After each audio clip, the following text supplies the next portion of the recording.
Hey guys, so I just got done watching Big Mouth Season 4, and I have a lot of stuff to say. So I just got done watching Big Mouth Season 4, and I wasn't too into the show, I guess you could say. Like, I did binge watch the first 3 seasons, and then I was like, you know what, Season 4 might be good, I'm probably gonna skip it because, I'm not, like, a humongous fan of the show, you know what I mean? But I have a lot of things I'm going to say about this season, so let's get started. So this season is about depression, anxiety, summer camp, being gay.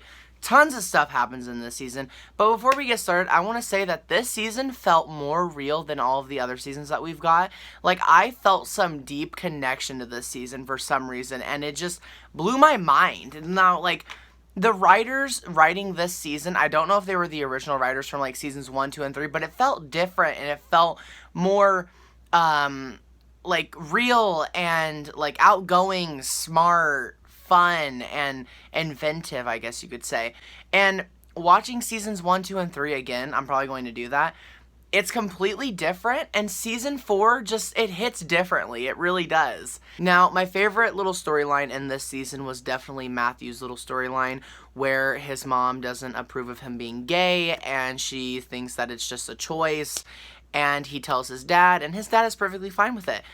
I love that little storyline because when we first met Matthew in seasons 1, 2, and 3, he's just this humongous asshole, and I didn't care for him because I just felt like he was just this...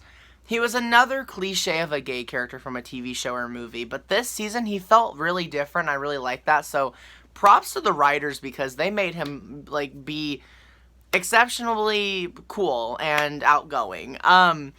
Another storyline that I really liked was Missy's and how she is learning about herself, and I like that a lot.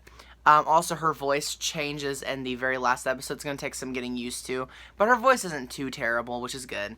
Because I know how hard it is to find a voice actress to... Well, not like a voice actress, but, like, it's hard to find somebody who can sound exactly the same from the original voice actress. But, the voice actress of Missy, she left the show. Well, not the show, because she still voices some characters, but she stopped voicing Missy because she said on Twitter that people of color should voice characters of color. And I full-heartedly understand that. I agree with that so much. And that's the same thing that happened with Cleveland Brown from Family Guy. And I'm very excited for that. So it's like it's a new era, and it's really good. Another thing that I really liked about this season was definitely the anxiety bug. Now, the anxiety mosquito, I can relate to so much because that is exactly how anxiety should be represented in TV shows or movies in general.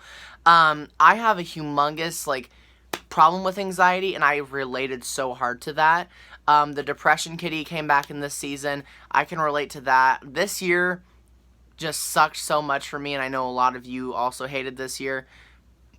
Perfect reasons to hate this year, and Big Mouth just made that so, like, understandable. Like, anxiety and depression, when they are both together, does not go well with one another. And I really like that with Jessie, because Jessie is, like, one of my favorite characters from the show, and I really like her little storyline. And there was a lot of really weird moments in this season. Storylines about handjobs, very sexual things. Sometimes I felt very uncomfortable watching this season because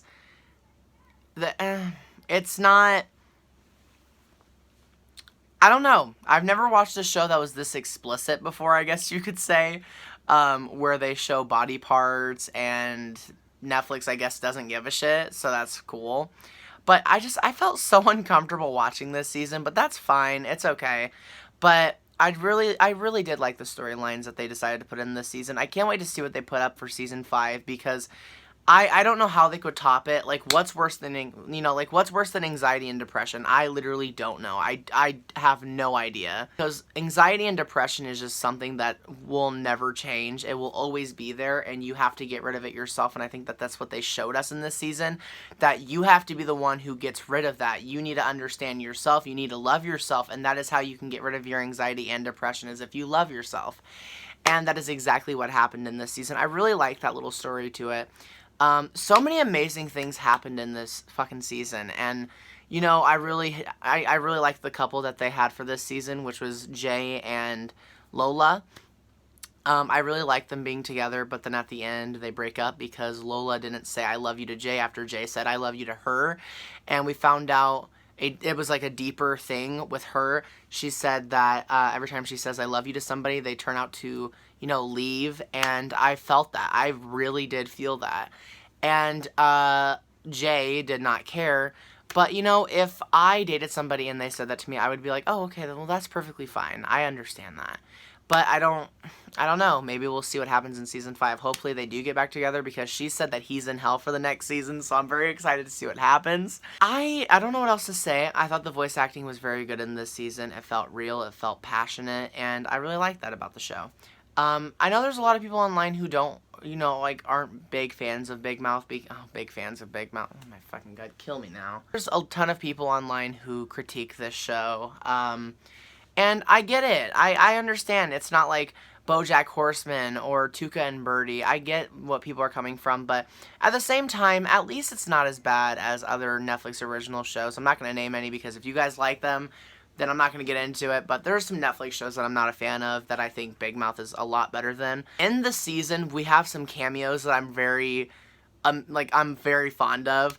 On Hulu, there is this show called Pin 15, and it's a very underrated show. If you guys haven't seen it, you should go check it out. It's about high school, teens, it's stuff that we go through.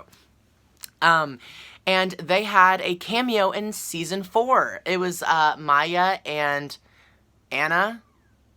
Yeah, Maya and Anna, I think that's her name. Yeah, Maya and Anna were in this season, and they were from Pin 15.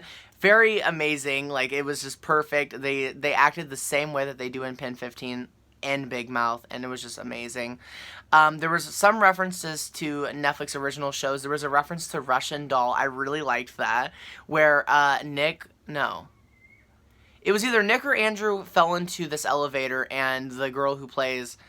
The main girl who's in the show Russian Doll from Netflix was in the elevator, and they were talking. It was so cool. It was this little cameo that I was just like, oh my god, I know what that is. I know what this is. And I really liked this season just a ton. Seth Rogen was also in this season. I know there was a ton of other celebrities who voiced in this season, but Seth Rogen I think would be the biggest role who ever stepped onto Big Mouth. He was a part of the camp that was in the beginning, the first 4 episodes, I think it was. The first 4 episodes takes place on summer camp, right after season 3, I'm pretty sure. And something that also happened in the first 4 episodes is we found out that there was a transgender character. Perfect, just amazing. The way that they announced her, I loved it. She is one of my new favorite characters in the show. I really hope we get to see her more, and hers and the guy who, I can't remember his name because we didn't really see him as much, but the guy, Seth Rogen, he voices him, and they liked each other, so hopefully we get to see that in the next season. And this season, I'm just going to say it, I would rate it from maybe an 8 out of 10. Compared to other seasons, I would rate season 2, no, I'm going to say season 1, I would give it maybe a 4 out of 10. Season 2, probably a 3.7. Season 3 was probably it was up there. I would say maybe a 5.7, I guess. And then season 4, definitely an 8. They props to them. Props to them for all the stuff that they did in season 4. That was really cool. Nothing else that I can say. Thank you guys so much for watching this video. I have a ton more videos that I'm trying to make for you guys. And I just want to say thank you guys so much for watching. Have a wonderful day, and I'll see you guys next time. Bye, guys.